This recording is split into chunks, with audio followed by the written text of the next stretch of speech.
Hey, welcome back. Today we'll learn about strings.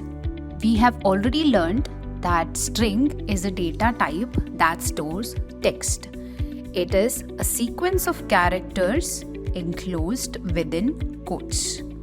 Now, there are different operations you can perform on string.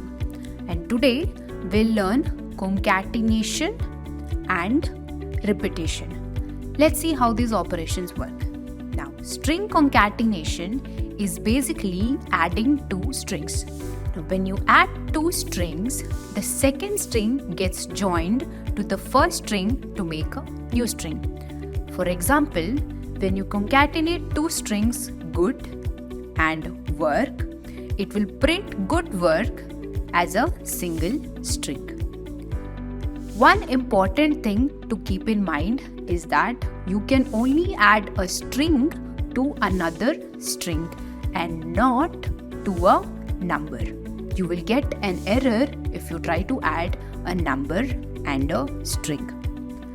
Next, let's learn about string repetition. This one is an interesting operation. It allows you to repeat a string by multiplying it by a certain number. Let's consider a string hello. Now, if you multiply the string by 3, the final string will have hello repeated thrice. So we learned string concatenation and repetition in this video. Let's learn more string operations in the next video. Happy coding!